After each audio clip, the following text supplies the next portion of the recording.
Welcome to this episode of the Ben Price Experience.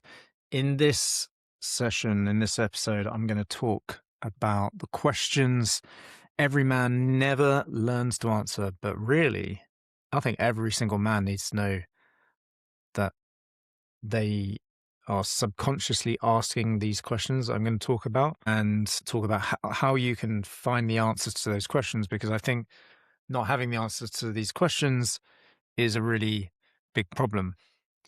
So imagine you're a coach, or you're just working with like-minded people.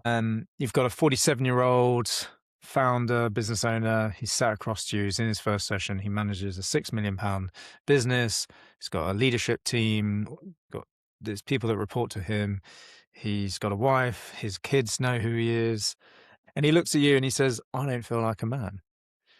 My team sees me as leader, but I don't know who I would be if I didn't have that role." And you might think that he is broken, there's something wrong with him, and he isn't. He is answering, or trying to answer, a question that he was never given a chance to answer when he was 12. And that unanswered answer, or unanswered question rather, is sabotaging his leadership, his relationships, his peace, and through every external marker and his peace, even though every external marker suggests that he has won and he is winning. So there is a architecture to masculine development that we don't get taught anymore. We don't know about. It's not random. It doesn't happen at random times for random people. There should be things that happen at certain times for everyone, for every man. And lots of cultures, lots of tribes have figured this out. And I think we would have been, in the previous civilization, I think we would have figured it out, and we would have had pathways to develop this consciously. Every stage, the reason I became interested in this is because I was listening to a podcast by Connor Beaton, which is brilliant. It's a brilliant podcast. If you're a man, to go to that podcast and listen to it. It's called Man Talks.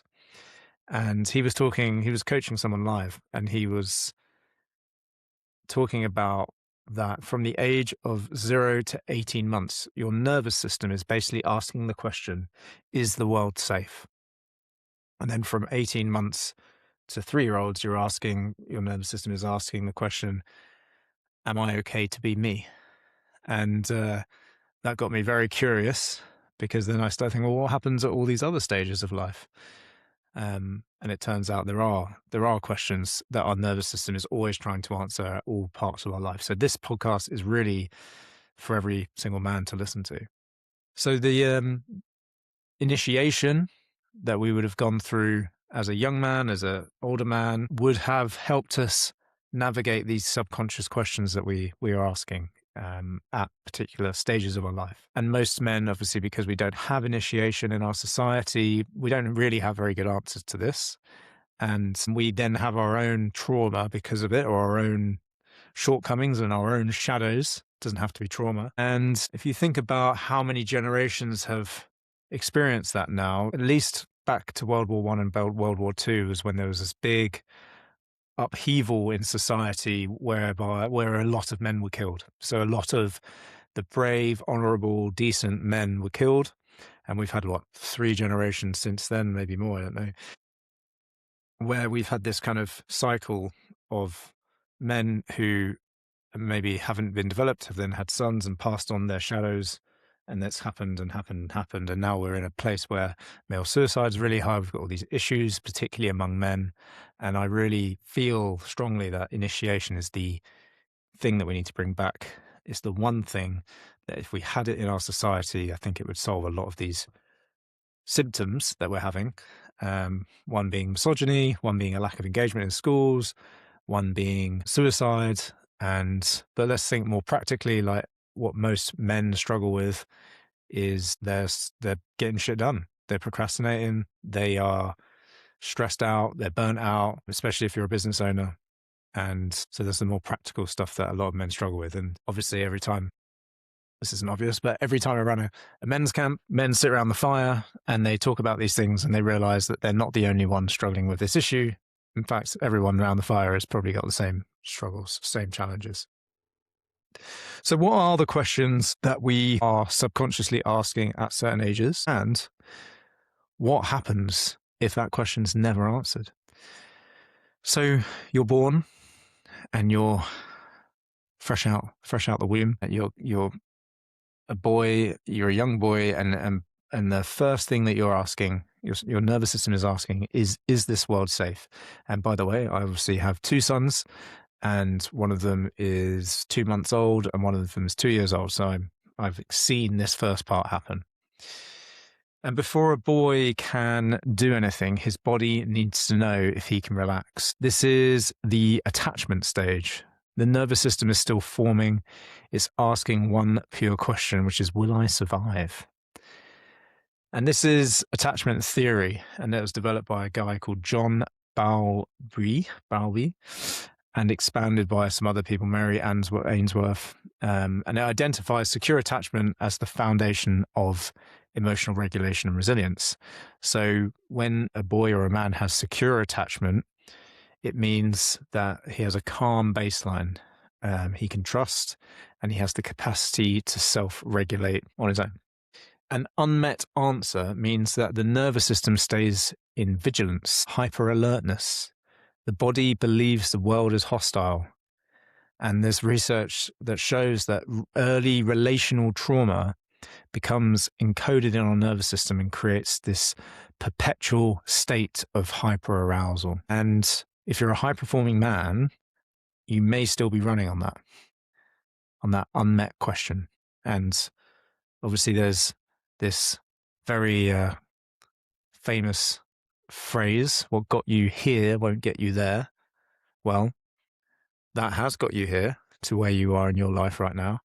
And what's going to get you to the next level of your life, to the more peaceful, grounded, calm man that you wish to be, is not running on the same old program, is not running hyper aroused and running, you're going to get exhausted and you're going to burn out if you haven't already.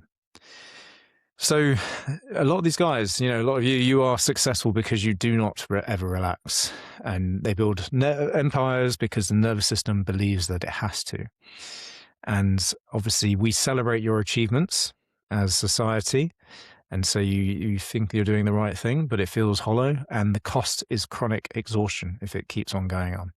So that's the first thing. Am I safe? Is the world safe?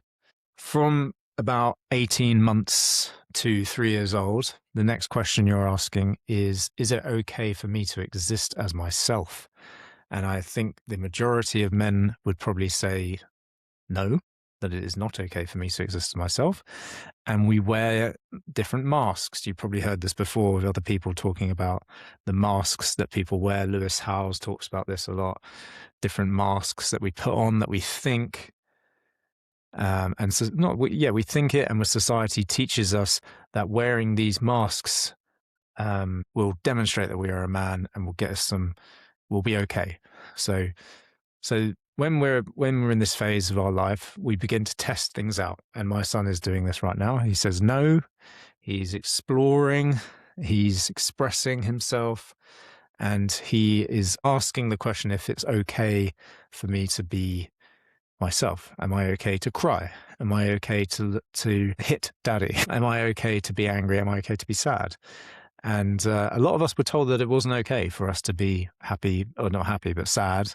It wasn't okay to be upset at things. It wasn't okay to cry. Big boys don't cry. And this is the message that lots of us receive. So I'm very conscious of this with my son now. And I'm super grateful that I'm learning about all this stuff as my son is growing up. So this is the developmental stage of autonomy versus shame and doubt. If the answer is yes, then he grows into a man with agency. So if the answer to is it okay for him to exist as himself, then he will grow into a man with agency, confidence, and the capacity to respectfully defy. He can not become a people pleaser. If the answer is no, if he is shamed for his energy, his mess, his authentic expression, for his tears, for his crying, for his anger, he learns to comply, and he learns that to connect requires compliance.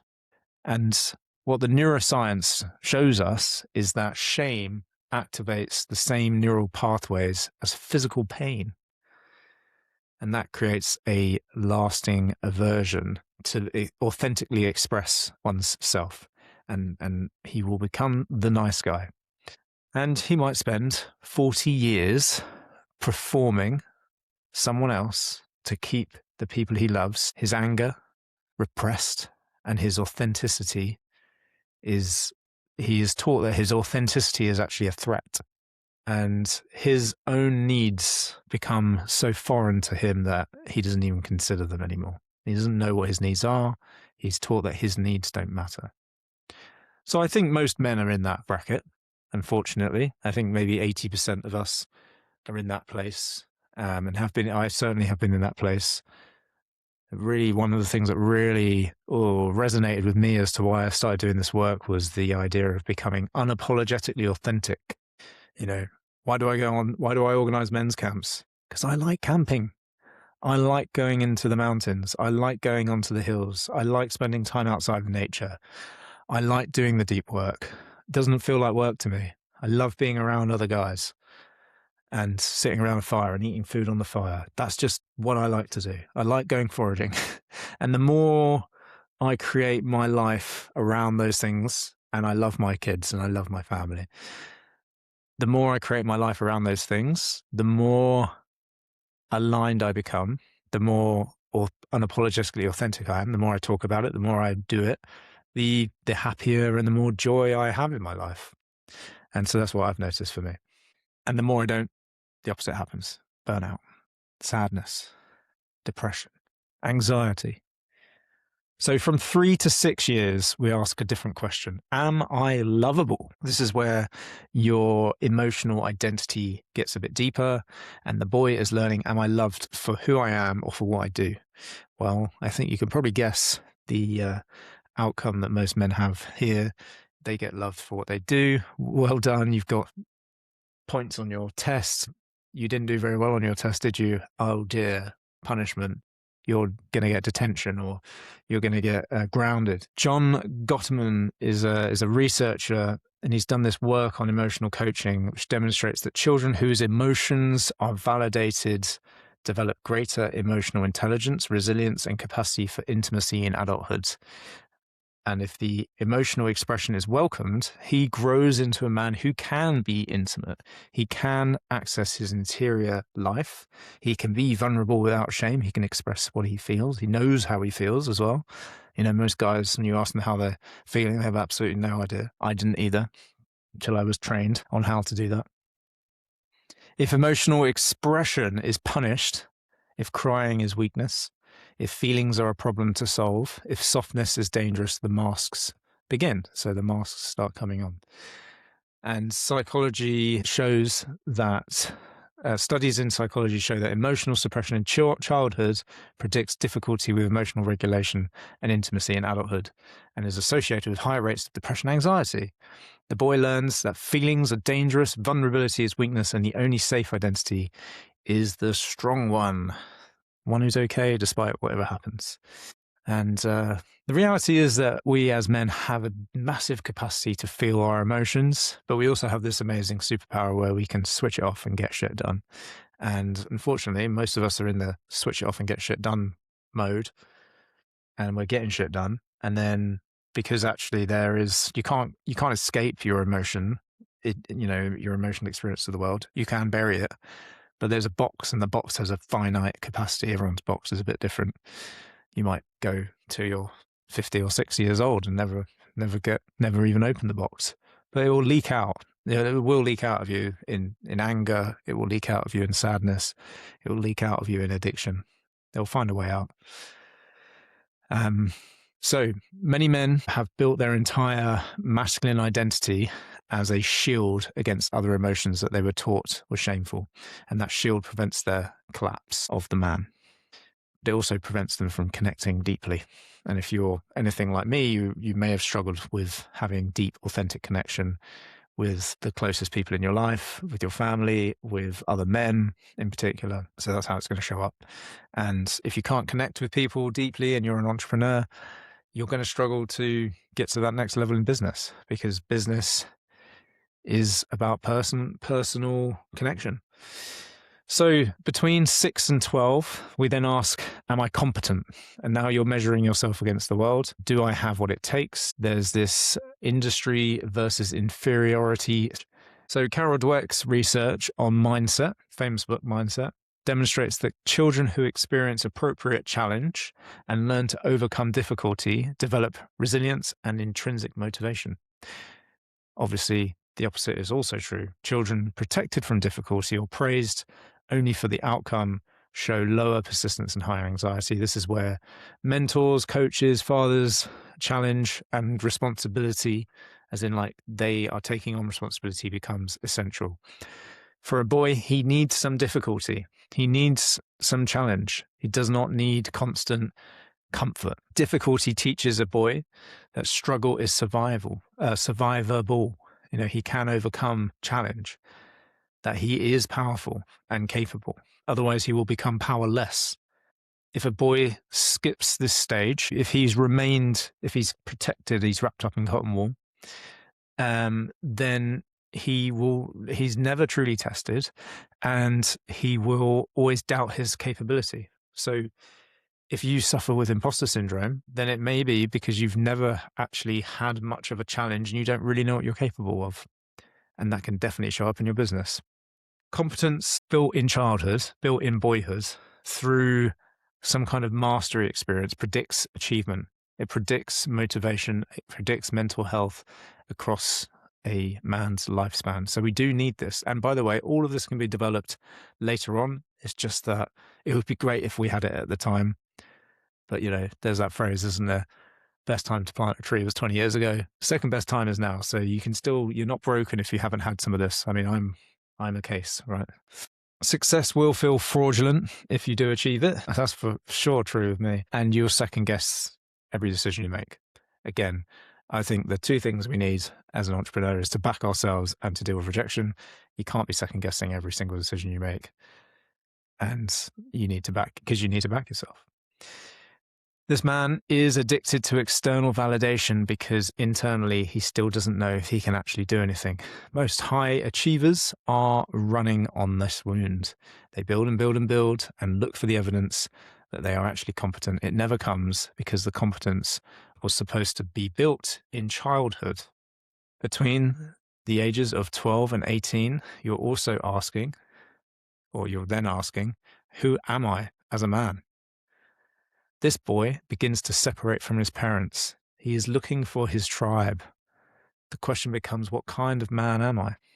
There is the identity versus the role confusion stage, the critical period for masculine identity formation. Anthropological research by Victor Turner and ritual studies demonstrated that formal rites of passage involving ordeals, witness, and community recognition are associated with stronger identity coherence, lower risk-taking behavior, and better mental health outcomes. This is where the masculine identity initiation matters a lot.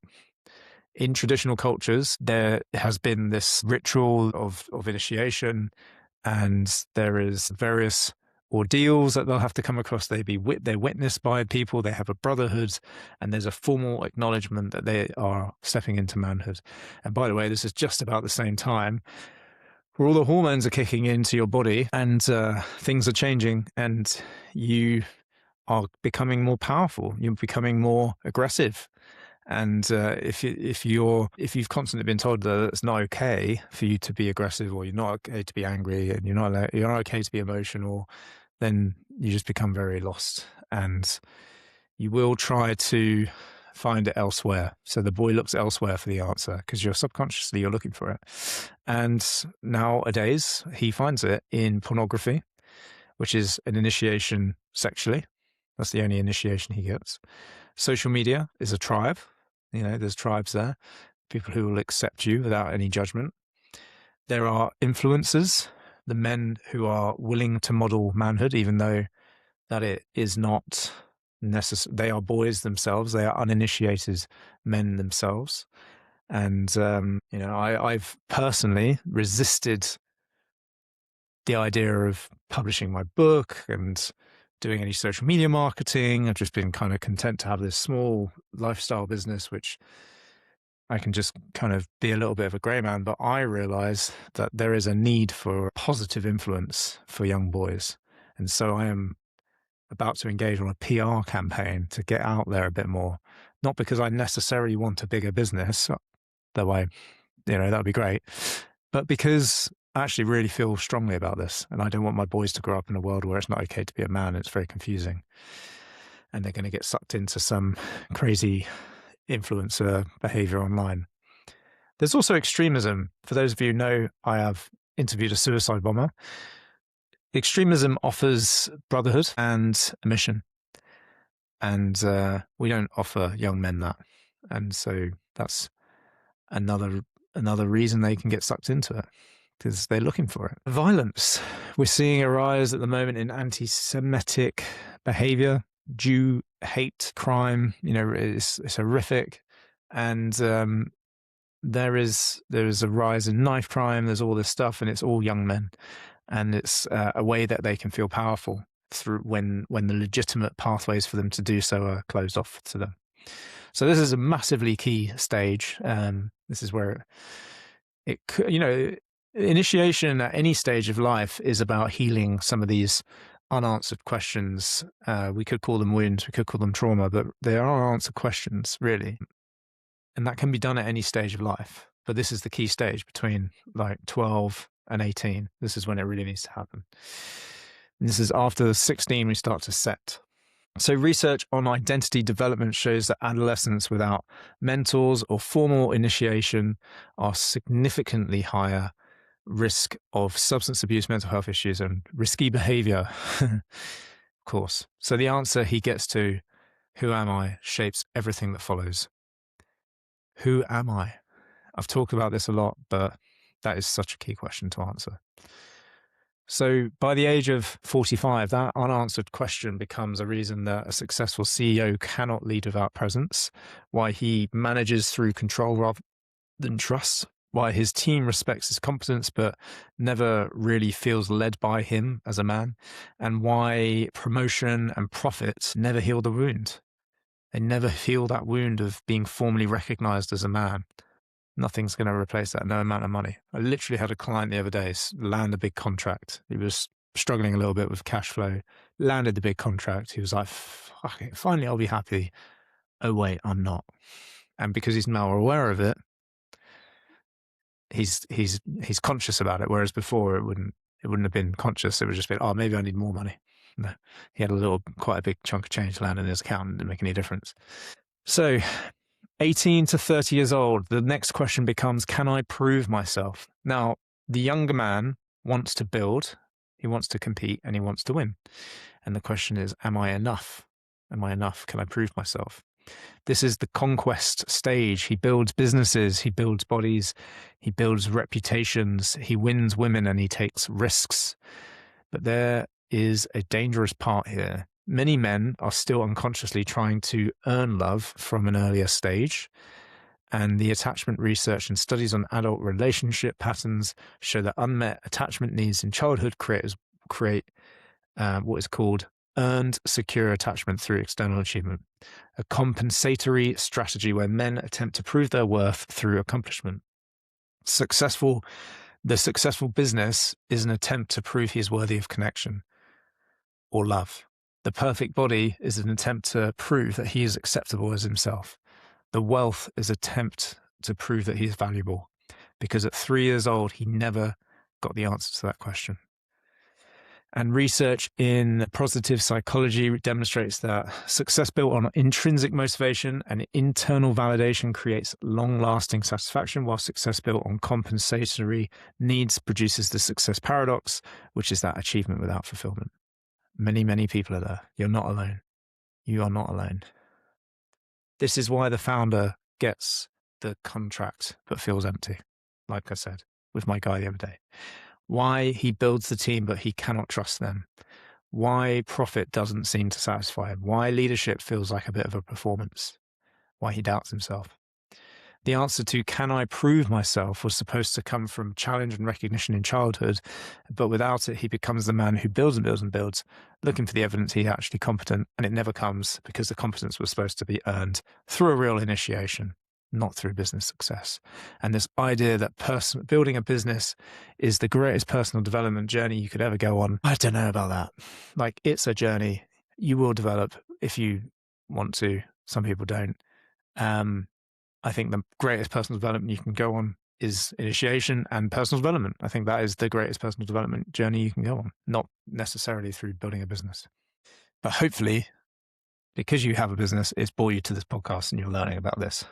So 30 to 45 years old, you're starting to mature a little bit now, maybe, though many men stay immature. You're asking now the question, what actually matters, and this is where I am. This is the most dangerous stage, because this is potentially where a man has built everything he thought he wanted. So he has achieved some money, he has achieved some status, and he has achieved some recognition in his life. He's got a team who's executing his vision. Not always, but like, if you're successful, if you've done well in business, you've got some respect, you've got some money, you've got a team, but you still feel empty. And those are the guys who I work with. The question begins to shift. Why don't I feel anything? What's going on? What actually matters? Why do I not feel joy? Thought I was going to feel happy now. Maybe you even have a wife and kids and you're still not feeling anything. Everything might feel a bit vanilla, a little bland, a little grey. It may be defined as, some people call that the midlife crisis, the midlife transition. This is the period of reassessment where a man confronts the gap between their constructed identity and their authentic self. Research shows this as a critical inflection point, either for continued growth or a descent into depression and substance abuse. That's usually the two options. You're either going to grow from it or you're going to go really in the gutter. For the CEO or the founder, this looks like you've built the business, it runs without you, only to realize you don't know who you are without it, and you start fucking with it, and you start meddling, and you start screwing it up. You don't know what to do with yourself when you're not working. That's the biggest symptom you're going to experience. You have a team that depends on you, but you struggle to let anyone else lead that team. So you're the one who has to be the decision maker. You're kind of keeping everything you control everything. You're the linchpin, and your business just won't get anywhere unless you release yourself from that linchpin position. You have achieved everything that you set out to do by 40, only to face the absolute terror of like, what now? What comes next? What do I do now? I've got to where I thought I wanted to. I thought I was going to be happy when I arrived here, and you've arrived and you're not that happy. If you feel like a fraud, you're managing really competent people and you're terrified that they're going to find out that you're a fraud. That's also a symptom. If you're making decisions from anxiety rather than clarity, that is a symptom. If your relationships are deteriorating because you don't know how to be present, you only know how to perform, that is also a symptom. So men who successfully navigate this transition by examining their stories, this is how you can heal from this, by the way, in the stories that you inherited, and you build new narratives, you will experience significantly increased life satisfaction, authenticity, and your relationship quality will also increase. Life will be better once you've cleared off the windscreen of shit that you've accumulated throughout your life. Initiation is essential here, really. A formal initiation experience where you're witnessed, you're challenged, you're formally recognized by other men. It will provide you with what childhood and your business success didn't. Proof that your value is not contingent on a external measure of success. That is what initiation will give you. Initiation will break the old stories, which say you're not enough. You're not enough because of what you built. You're not worthy because of what you built, but you're enough just because of who you are. be an amazing place for some of you to get to that place. The initiation will collapse the performance identity. And that's not a weakness, by the way. That is a strength to be able to do that. It's the beginning of a path towards wisdom and knowledge and authenticity. And it's the first time that you'll ever be asked like useful questions, deep questions, perhaps. Not, am I enough? But what is enough? You'll ask yourself that question. You won't be asking, have I won at life? But what was I playing the game of life for? Who am I? Why am I here?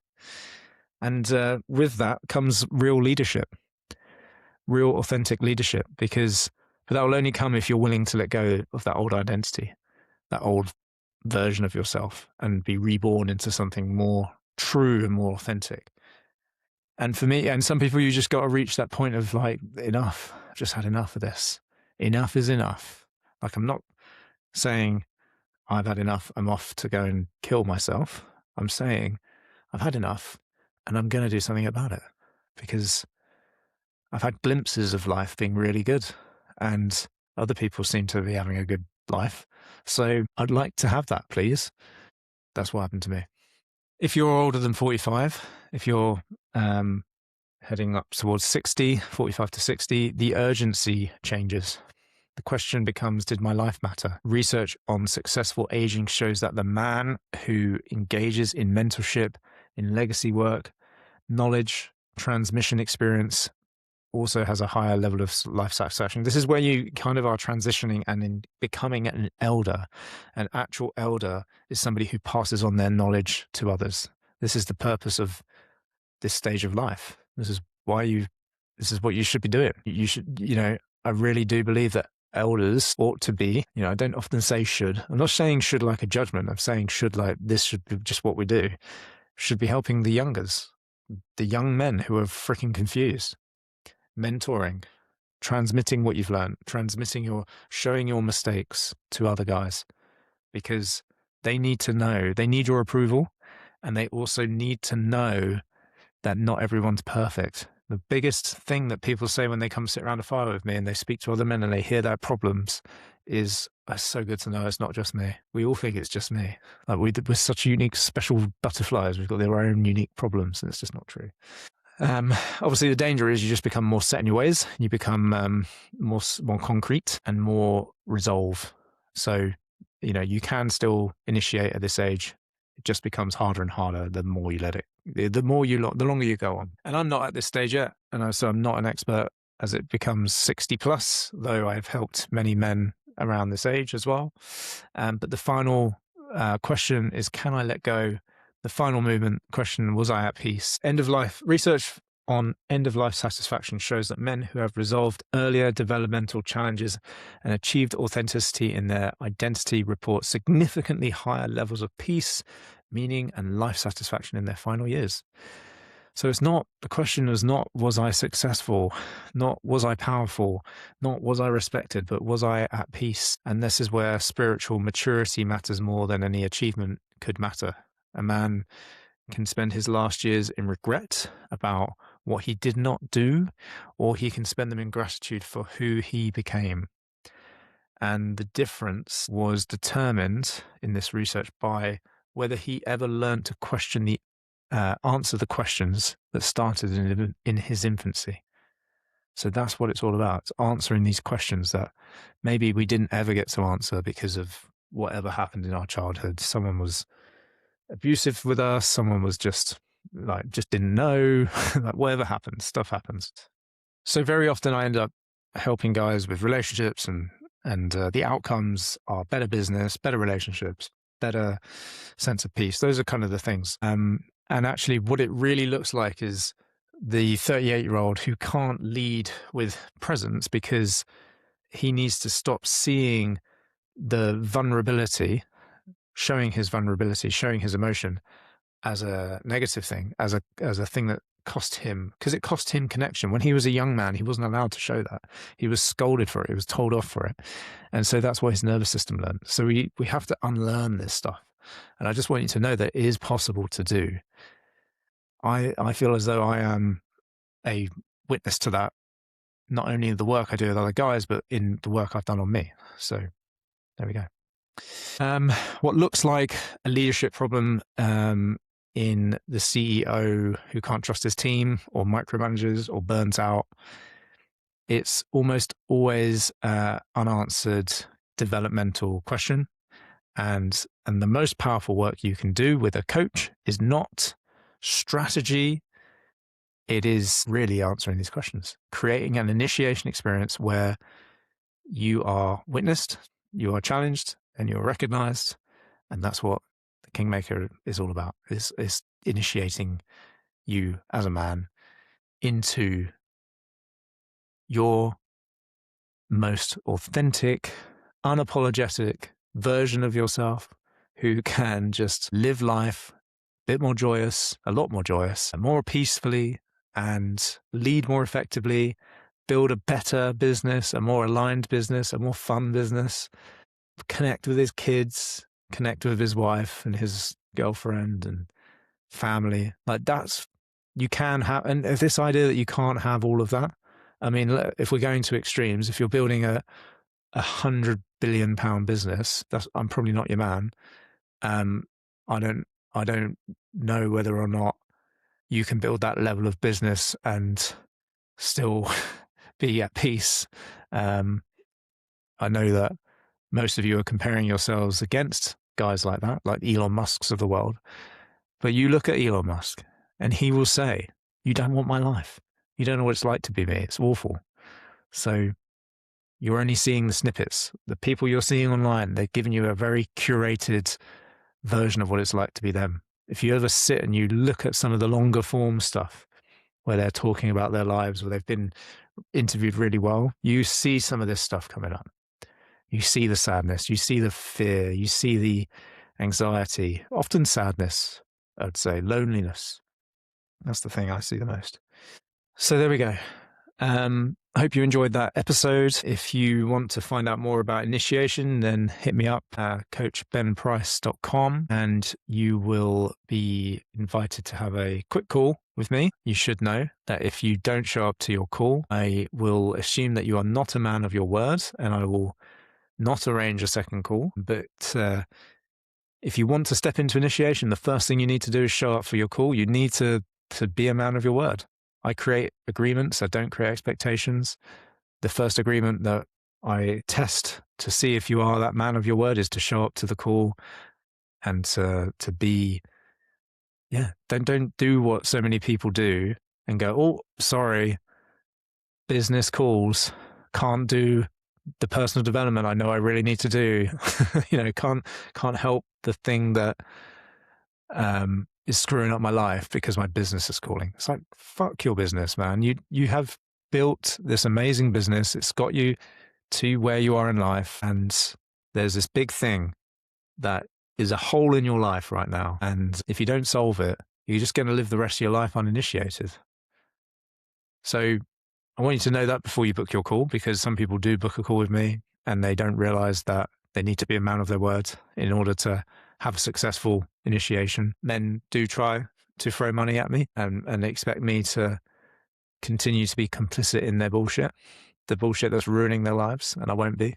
So I just want you to know that. But if you're on board with being a man of your word and you're on board with being loving and forgiving and challenged, then this is the place. This is going to be the place for you. And you'll book your call. I may invite you towards one of the camps, one of the initiation experiences that we run.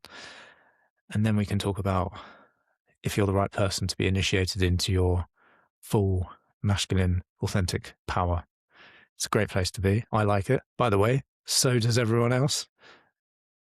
No one has a problem with me being the way I am authentically, but I think more people did have a problem when I wasn't being me. I heard it said quite recently that all the world really wants from you is for you to be your most authentic self. So that's all from me. Lots of love, and I'll see you in the next episode. Cheers.